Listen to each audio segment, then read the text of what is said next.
My name is Fonda Marshall. I'm 29 years old, and on my wedding day, I found my father standing in a hallway with no seat while 9 people from my husband's family sat at the table that was supposed to be his. Table 1, front and center. That's where my parents belonged. Instead, someone moved them to table 14, the last table in the room, wedged between the kitchen door and a trash can. When I asked my husband why, I heard him say something about my father that cracked open every lie I'd been telling myself for 2 years. I stood in that hallway in my wedding dress, 200 guests waiting on the other side of the wall, and I made a decision I cannot take back and wouldn't if I could. I grew up on Birch Lane in Millfield, Ohio, population 8,000.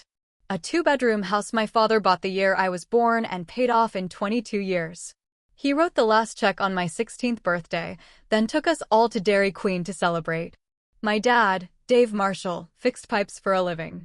35 years with the same pair of steel-toed boots, resold 4 times. His knees went bad around year 20.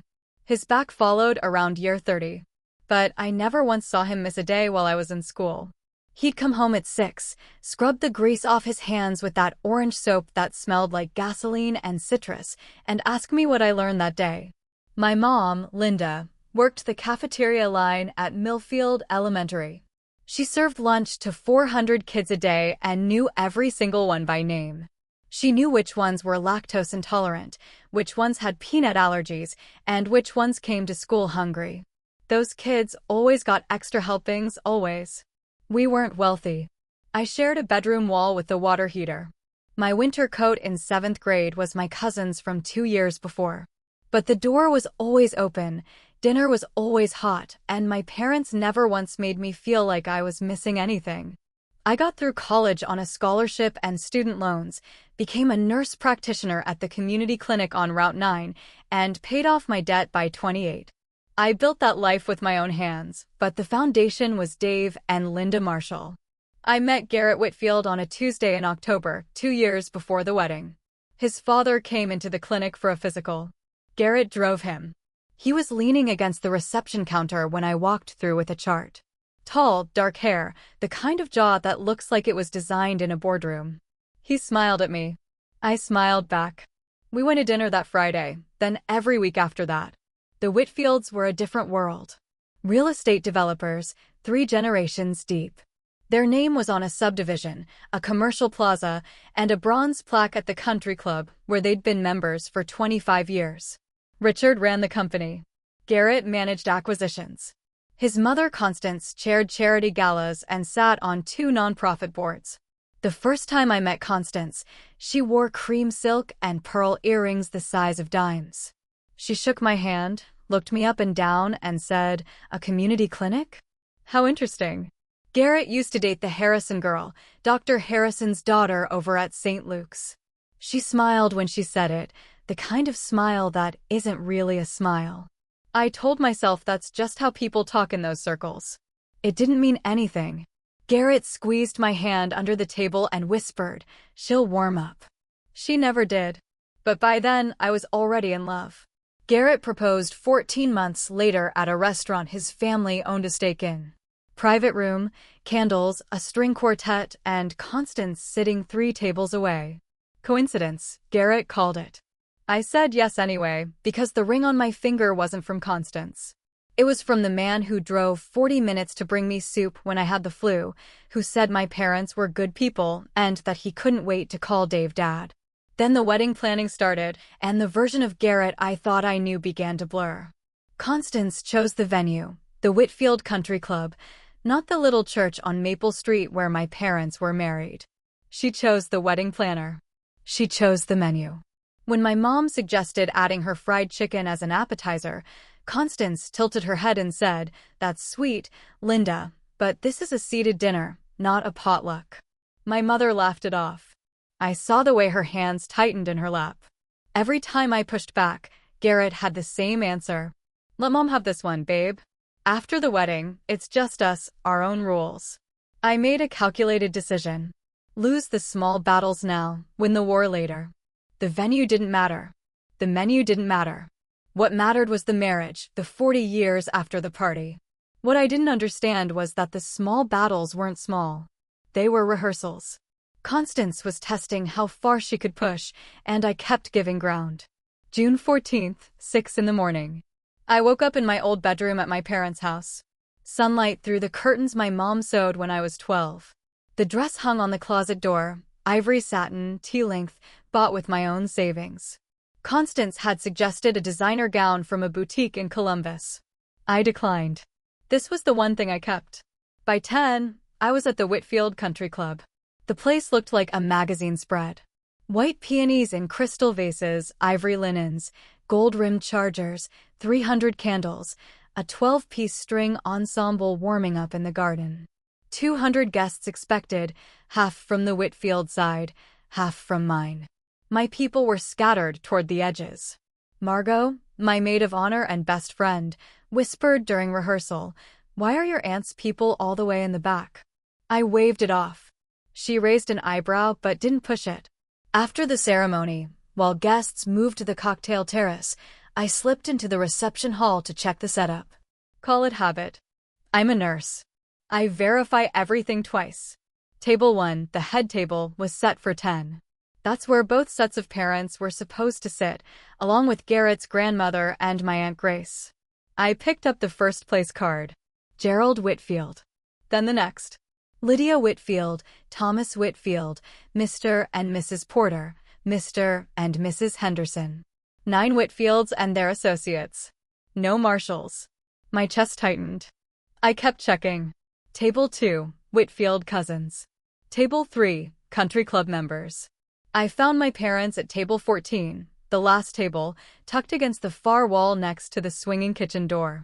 The chairs weren't the polished mahogany that matched the rest of the room. They were padded folding chairs, the backup kind. A service cart with dirty glasses sat 2 feet away. The overhead light was a utility fixture, not a chandelier. Dave Marshall. Linda Marshall. 2 place cards in gold ink on cream stock, sitting next to a trash can with a foot pedal. I found the wedding coordinator, Diane, near the bar. Who changed the seating chart? She didn't blink. Mrs. Whitfield adjusted it this morning. She said the bride approved. I never approved anything. I stood in that reception hall and did what I'd trained myself to do in the ER. Triage. If I said nothing, here's what would happen. My parents would sit there. They wouldn't complain. Dad would straighten his tie, the one he bought in 2009, the only good one he owned, and smile and say, "It's fine, sweetheart." Mom would fold her napkin in her lap and pretend she couldn't hear the dishwashers running 6 feet behind her head. And Constance would know she could move Dave and Linda Marshall anywhere she wanted. The back of the room, the parking lot, out of the frame entirely. I thought about my dad's hands. 35 years of copper pipe and joint compound. He'd saved 6 months to buy that suit. I thought about my mom's dress. She'd sewn it herself, altered an old one, added lace at the sleeves, replaced the zipper. 3 weekends of work, hunched over the sewing machine, pins between her lips. I went to find Garrett. I thought he'd fix it. I was wrong. He was in the groomsman's suite, adjusting his cufflinks in front of a mirror. Silver, monogrammed, a gift from Constance. Who moved my parents off the head table? He didn't look up. Mom rearranged some things this morning. It's not a big deal. Table 14 is next to the kitchen. Next to the trash. He sighed. The kind of sigh a person makes when they think you're being difficult. Fonda, we have 200 guests out there. Can we not do this right now? When then? After they've already sat there for 3 hours. He turned from the mirror. His face was calm, patient. The face of a man who'd practiced looking reasonable while saying unreasonable things. Mom has her reasons. The Hendersons and Porters are sitting at table 1. They're important. More important than my parents? I didn't say that. You didn't have to.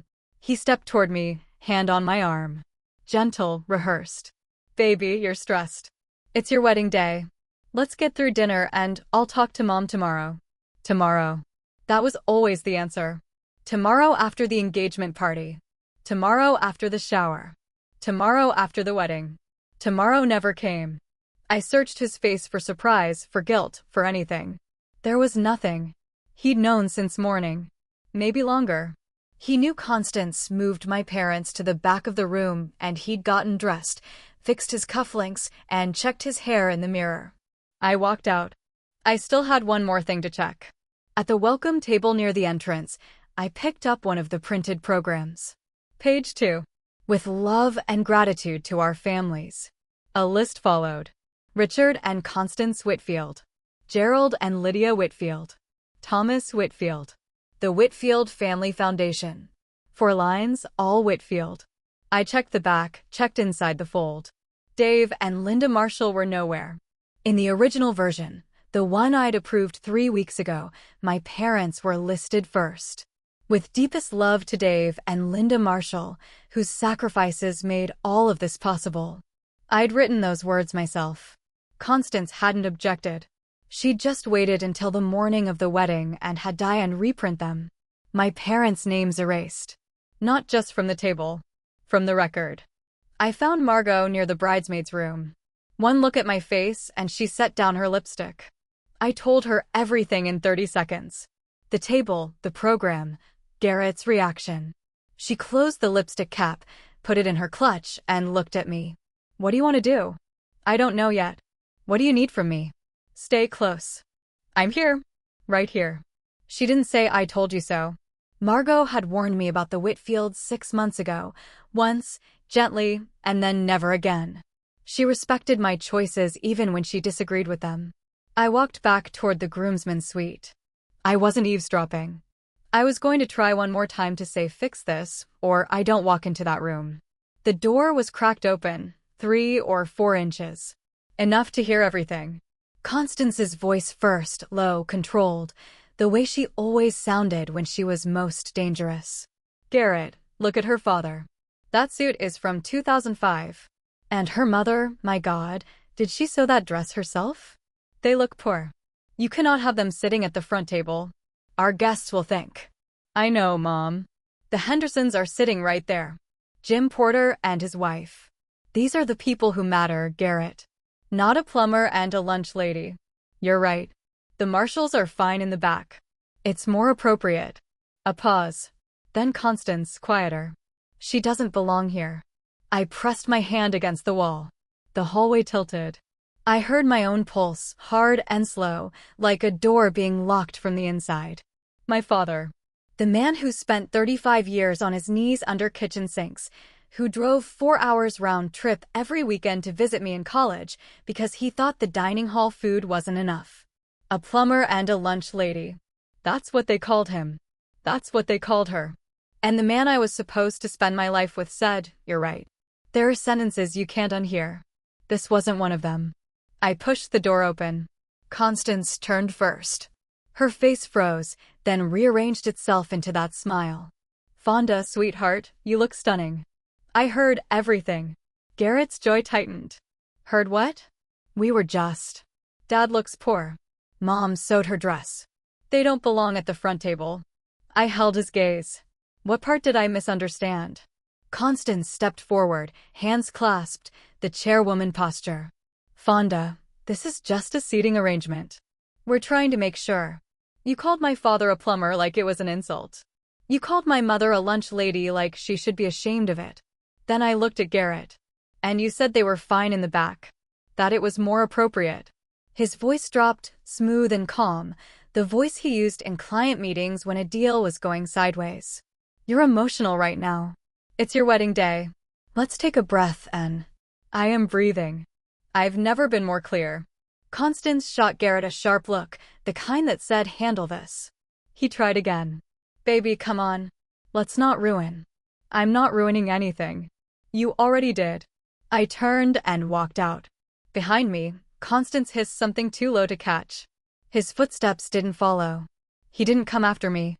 And that was the last answer I needed. I went straight to table 14. Dad was sitting upright, hands flat on his knees, the way he always sat when he was uncomfortable but too proud to show it. His suit jacket was buttoned. His tie was straight. He'd polished his shoes that morning. Mom sat beside him, smoothing a crease in her dress. A server pushed through the kitchen door behind them. It swung open with a bang, releasing a blast of heat and the clatter of stacking plates. Mom flinched. Dad didn't move. Hey, sweetheart. He smiled when he saw me. You look beautiful. Dad, I'm so sorry about. Don't. He held up one hand. I can sit anywhere, baby girl. This is your day. He looked at me for a long moment. Something moved behind his eyes. Not anger, not sadness, but something quieter. Understanding. Like he already knew what I hadn't said yet. I thought about the $12,000 sitting in the catering company's account. My parents had saved it over 15 years, a little each month from a plumber's pension and a cafeteria worker's paycheck. It covered the catering deposit. Every plate, every glass of wine, every dessert that 200 guests would eat tonight. Without that $12,000, there was no dinner. And Constance had put the people who paid for the food next to the place where the trash goes out. Stay here, I said. Both of you. I'll be right back. Mom reached for my hand. Fonda, don't make trouble on account of us. I'm not making trouble, Mom. I'm finishing it. Back in the corridor, Margot was waiting exactly where I'd left her. I told her word for word what I'd heard through the door. She was quiet for 5 seconds. What are you thinking? I'm thinking I can't sign my name to this. She nodded once. No drama, no gasping. Then here's what you need to know. The ceremony is done, but you haven't signed the marriage license yet. Diane has it. The plan was to sign after dinner at the sweetheart table during dessert. Legally, you are not married. The ceremony was symbolic until that paper gets signed, witnessed, and filed with the county. No signature, no marriage. No annulment needed, no divorce, nothing. I let that sink in. The officiant's words, the vows, the rings. None of it was binding yet. The only thing that mattered was a signature on a piece of paper sitting in Diane's leather folio. Whatever you're going to do, Margot said, you need to decide before you sit down. Once you walk in there, once Diane brings out that license, the pressure to sign in front of 200 people will be enormous. I know. She put her hand on my arm, firm and steady. I'm your lawyer and your best friend, in that order tonight. Whatever you choose, I'm standing next to you. The guests filed into the reception hall. The Whitfield side settled into the front tables with the ease of people who always sat in front. The Millfield side shuffled toward the back, checking place cards, pulling out chairs that didn't quite match.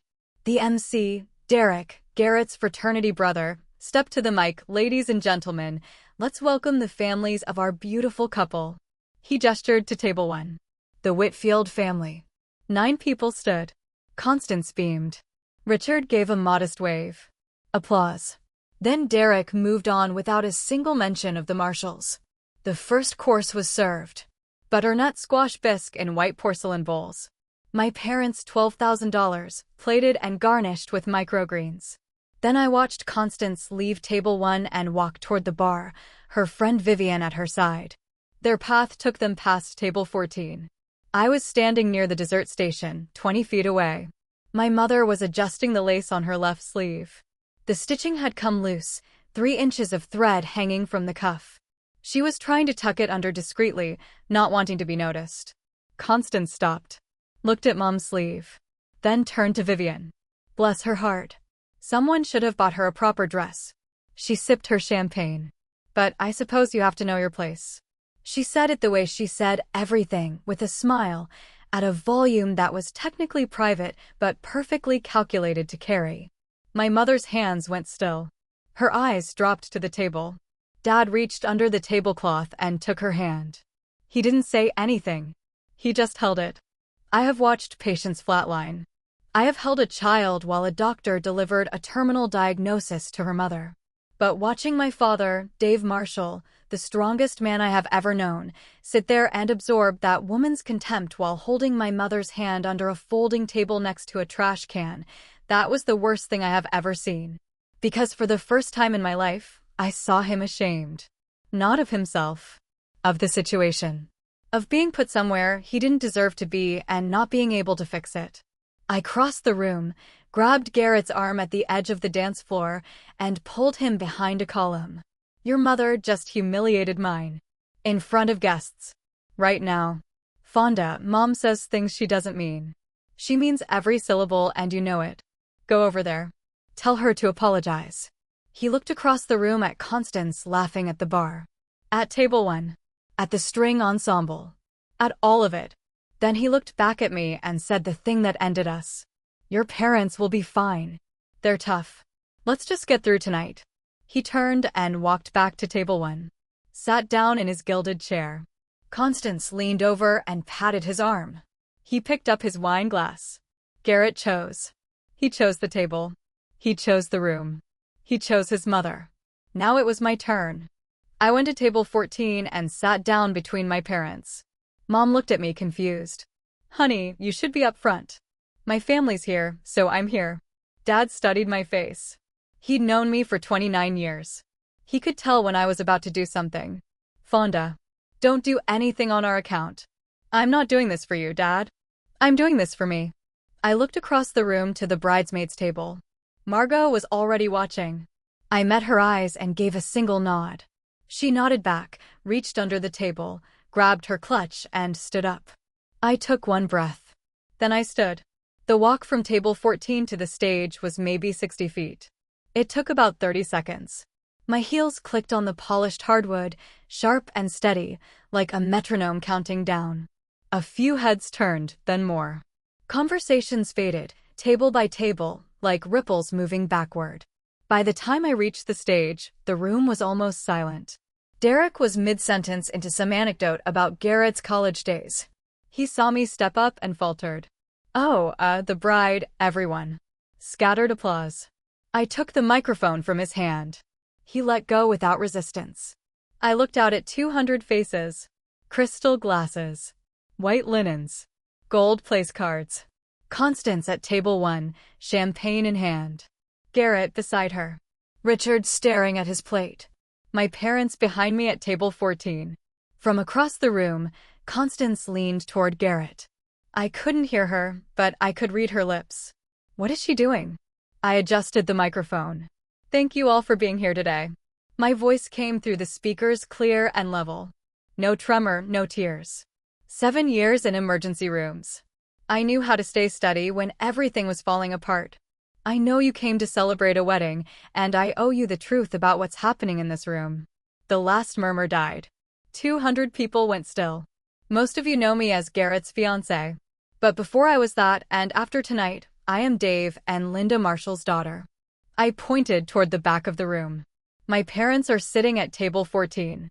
I'd like everyone to look at table 14 for a moment. Heads turned. All of them.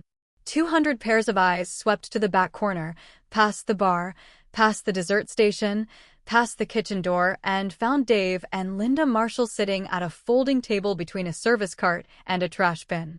I watched the reactions move through the room like weather. Confusion first, then recognition, then the slow tightening of faces as people understood what they were looking at. Jim Henderson put down his fork. His wife pressed her hand to her mouth. Nurse Patricia, standing near the wall, closed her eyes and shook her head once.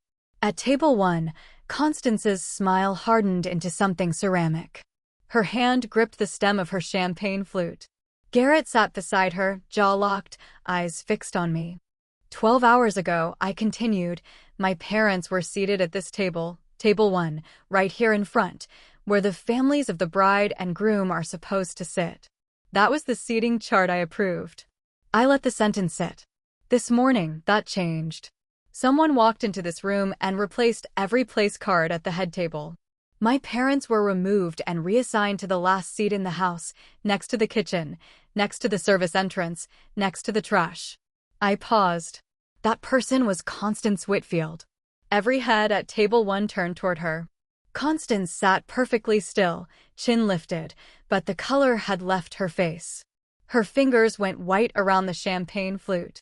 Richard looked down at the tablecloth. He didn't move. When I confronted my fiancé, he told me not to make a scene. And when I heard him speak to his mother privately, he said these are his exact words: the Marshalls are fine in the back. The Hendersons and Porters are more important. Jim Henderson pushed back from the table, not dramatically, just enough to create distance between himself and the Whitfields. His wife stared at Garrett with the expression I recognized from the ER, the look people get when they realize they've been standing next to something unsafe. Garrett stood up. Fonda, that's not, you're twisting. Sit down, Garrett. I didn't raise my voice. I didn't need to. You had your chance to stand up for my family. You chose not to. He stayed on his feet for 3 more seconds, then Constance pulled his sleeve and he sank back into his chair. Let me tell you about the people who were moved to table 14.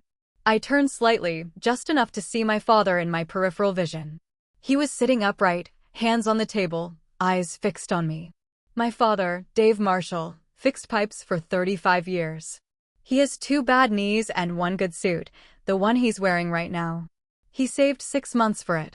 A woman at table 9 pressed a napkin to her eyes. My mother, Linda Marshall, serves lunch to 400 kids every school day. She knows every child by name. She knows who's allergic to peanuts, who can't have dairy, and who comes to school hungry. Those kids always get extra. I turn back to face the front tables. My parents put $12,000 toward this wedding. They saved it over 15 years. That money covered the catering deposit. Every plate you're eating tonight, my parents paid for it. Then I looked directly at Constance. And you put them next to the garbage. The room fractured. Sharp intakes of breath. Vivian set her glass down and put 6 inches between herself and Constance. From the back, a man from the Millfield side stood up. Then Nurse Patricia. Then my Aunt Grace. They didn't say anything. They just stood, like witnesses. Constance opened her mouth. Nothing came out. I came here today to start a marriage built on mutual respect. But I cannot sign my name to a marriage where my family is treated as an embarrassment. I will not raise children who learn that love means hiding where you come from. I reached up and unpinned my veil. Folded it once, twice, 3 times. Set it on the edge of the stage, neatly, the way my mother taught me to fold things with care, even when you're letting go. To the guests from Millfield, thank you for celebrating with my family. We're going home. I looked at Constance one last time. To the Whitfields, I wish you well, genuinely. But I deserve better than a man who sits in silence while his mother calls my father poor. And my parents deserve better than table 14.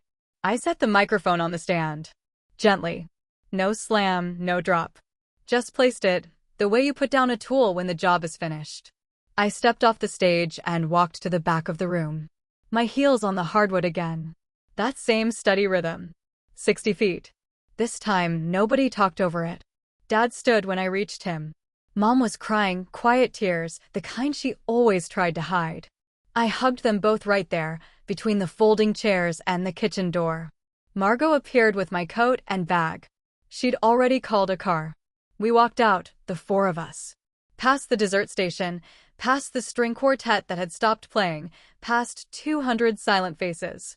Behind us I heard Constance's voice, brittle and loud. She's lost her mind. And Garrett calling Fonda. Fonda, wait. I didn't wait. The door closed behind us, and the last sound I heard was my own breathing.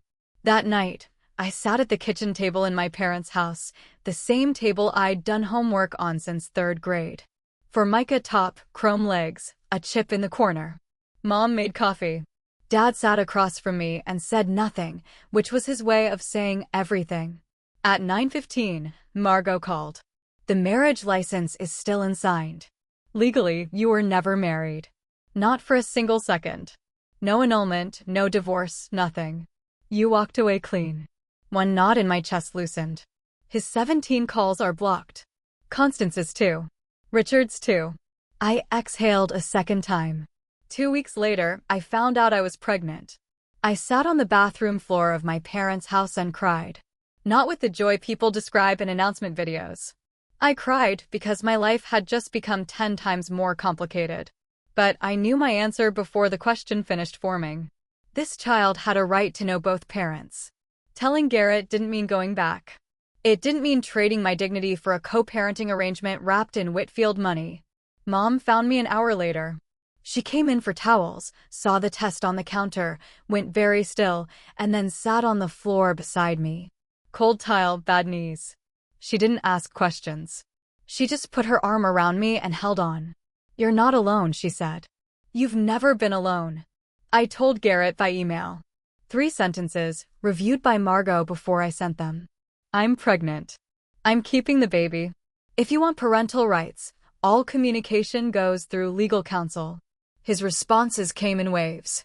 The first email, "Come home, we'll raise this baby together." The second, "For hours later, my family will fight for custody. You have no idea what you're up against." The third, "At midnight, you're making the biggest mistake of your life." 3 emails, 3 different men, from the same person who couldn't stand up to his mother over a seating chart. Then Constance got a new number and tried the house line. Dad answered. I stood in the kitchen doorway listening. "Mr. Marshall," Constance said, her voice perfectly measured. "I trust you understand that this child is a Whitfield. We have the best attorneys in the county." Dad looked at me. I nodded. "Mrs. Whitfield," he said, "my daughter has a lawyer. Talk to her, not to me." He hung up, set the phone down gently, went back to his coffee. Margot connected me with Hannah Wells, a custody attorney out of Columbus. Hannah was direct. Ohio courts favor the primary caregiver. Stable employment, family support, no history of instability. His family's money is not a legal argument. I filed the paperwork. Everything through proper channels. No confrontations, no emotional negotiations. Just documents, deadlines, and boundaries. The fallout from the wedding came quietly. Jim Henderson called Richard the following Monday and pulled out of the Oak Ridge development project, worth north of $300,000 in Henderson's share alone. Richard had to find a new investor. The project stalled 8 months. 3 weeks after the wedding, the Hope Foundation board met behind closed doors.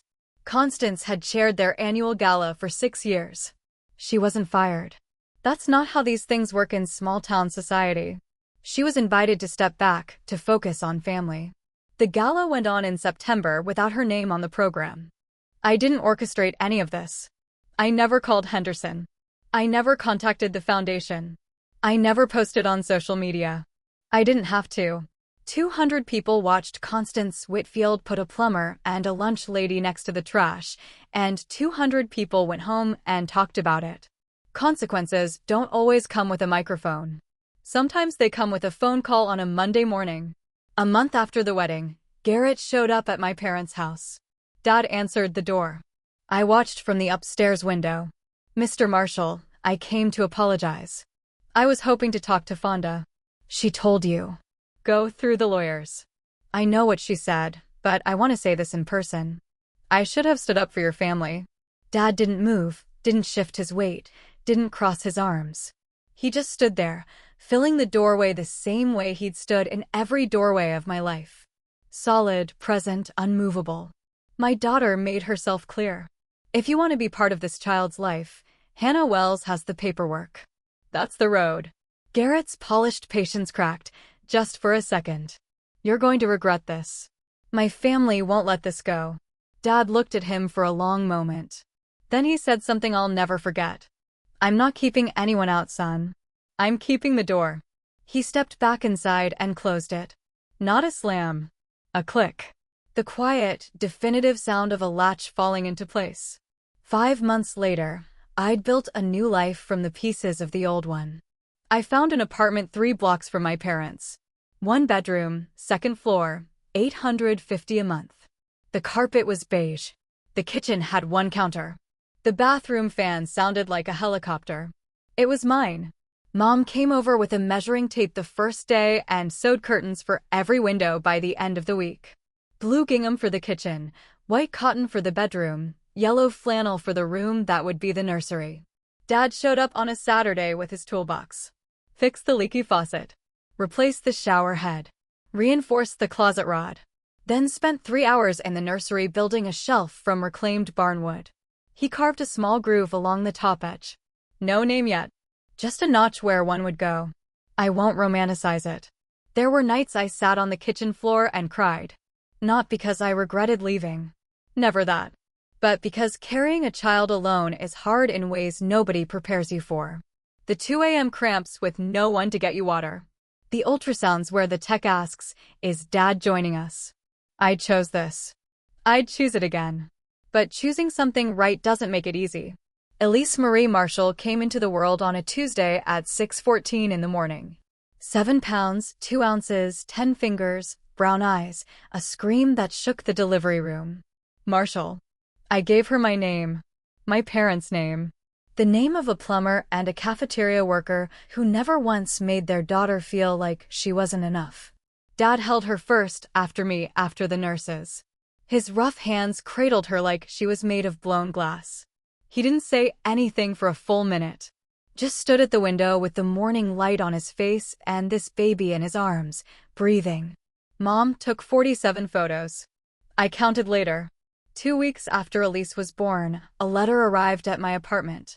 Heavy stationery, no return address, but I recognized the handwriting from Whitfield holiday cards.